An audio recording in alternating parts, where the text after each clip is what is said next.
तभी भगवान नेत्र बंद करते हैं। यशोदा जी सोचती हैं अब कन्हैया सो गया, पल्ला में डाल करके जाती हैं, जैसे छोड़ करके जाती है उसे भगवान खिलखिला करके हंसने लगते हैं। दौड़ करके यशोदा जी पुनः गोविंद को गोद में ले लेते हैं।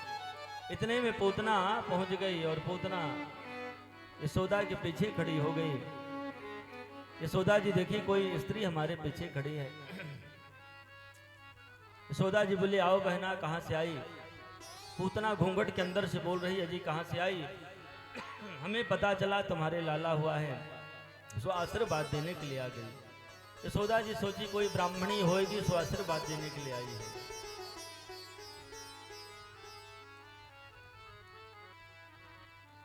यशोदा जी ने कहा हमारा लाला थोड़ी है, तुम्हारा ही लाला, इसको खूब आशीर्वाद दो, खूब आशीर्वाद दो। बोले हाँ हाँ आशीर्वाद देने तो आई ही है।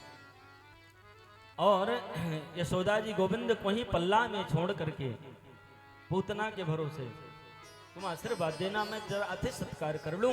आज चूंकि घर में कोई नहीं है, तमाम लोग आ रहे हैं जा रहे हैं, अतिथि सत्कार भी आवश्यक है।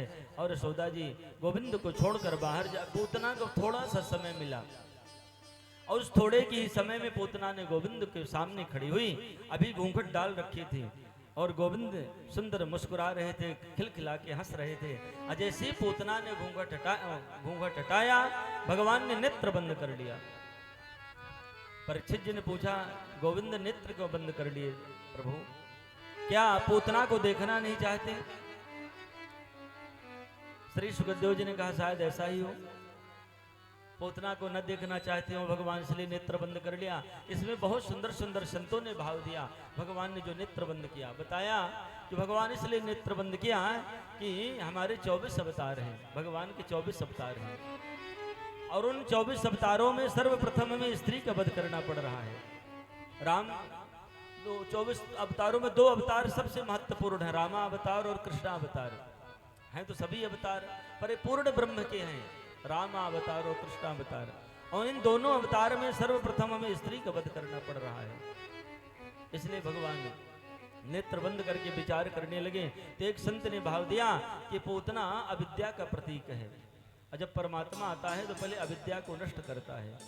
एक महात्मा बताए कि नहीं ये भाव नहीं है, तो बोले क्या भाव है। बोले भाव ये है कि भगवान नेत्र बंद करके शिव जी का स्मरण करने लगे। बोले क्यों किया। बोले इसलिए किया कि शिव जी का स्मरण करते हुए भगवान कहते हैं कि हे विश्वनाथ भगवान आप आ जाइए। बोले क्यों आ जाऊं, क्या काम है। तो भगवान कहते हैं कि समुद्र से विष निकला था सो आपने पान किया, और अब पूतना मौसी आई हैं और इन पूतना मौसी के स्तनों से कालकूट नाम का विष निकलेगा, इस विष को आप पान करिए। क्योंकि विष पीने का अभ्यास सिर्फ आपको है, आप ही विष पान कर सकते हैं, विष तो महादेव ही पान करते हैं ना। इसलिए शिव जी का स्मरण किया। ये अवध के संत हैं, सब जगह के संतों ने अलग अलग, अवध के अलग दिया, ब्रज के संतों ने अलग दिया। तो एक ब्रज के रसिक संत हैं, उन्होंने भी बड़ा सुंदर भाव दिया। वो भाव देते हुए विचार करते, वो कहते हैं कि भगवान इसलिए नेत्र बंद किया कि पूतना भगवान को कहते हैं मायापति, और पूतना उस समय माया का रूप धारण करके आई थी, और माया प्रति की दृष्टि किसी मायावी के ऊपर पड़ जाए तो उसकी माया नष्ट हो जाएगी। इसलिए भगवान सोचा कि नेत्र बंद कर लूं। ये वही काम करने के लिए आई हैं जो काम माताएं कराती हैं, इसलिए आज इसके भावनाओं का आदर कर दें। क्योंकि भगवान की ये प्रतिज्ञा है, भगवान के वचन है, भगवान का नियम है कि भगवान सभी की भावनाओं का आदर करते हैं। नेत्र बंद कर लिया, पूतना गोविंद को उठा ली, गोद में रख लिया और कालकोट से लगा विष भगवान के मुख में रख दिया। भगवान ग्रहण करने लगे विष। पूतना विचार करती है अभी 5 मिनट में बालक मर जाएगा, मैं यही बालक को छोड़कर भाग जाऊंगी, मुझे कौन जानेगा। सोचता व्यक्ति तो बहुत है सज्जनों, पर होता वही जो गोविंद की इच्छा होती है।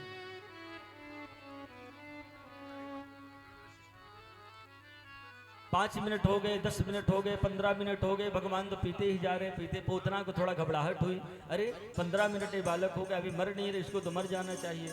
अभी तक तो भगवान ने पूतना के विष पान किया और धीरे से भगवान ने प्राणों का पान किया।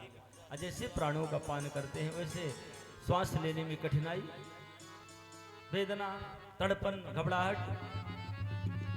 पूतना घबराने लगी, अरे ये दर्द कहाँ से हो रहा है, मुझे हो क्या रहा है, मेरी सांस क्यों रुक रही है, और भगवान को अपने से दूर कर रही है। सामुंच मुंचा, छोड़ कन्हैया, छोड़ छोड़ लाला छोड़, ऐसा बोलती है।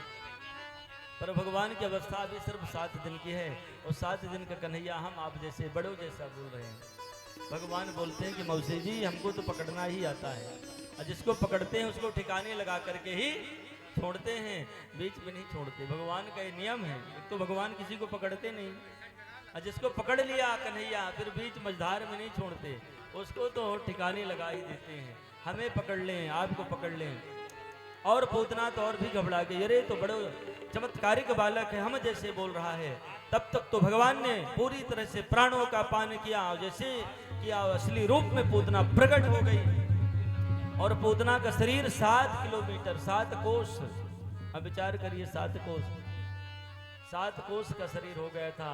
और 7 कोस यानी 14 किलोमीटर, इतना अगर जो आज की गणित में लगा दिया जाए, इतना भयानक राक्षसी जमीन पर गिरती है। जितने बाग बगीचा आनंद जी के आए सब चकना चौर, हाहाकार संपूर्ण नगर में व्याप्त हो गए। सब लोग दौड़े, देखा विशाल राक्षसी पड़ी है, भगवान किलोल कर रहे हैं। वहां तमाम गोपिकाएं दौड़ी हुई आई, गोविंद को पूतना से अलग किया, यशोदा को फटकार लगाई, अरे यशोदा तुमने राक्षसी के हाथ में कन्हैया को दे दिया। यशोदा जी बोल, मुझे क्या पता, मैं तो सोच रही थी कोई ब्राह्मणी आशीर्वाद देने के लिए आई।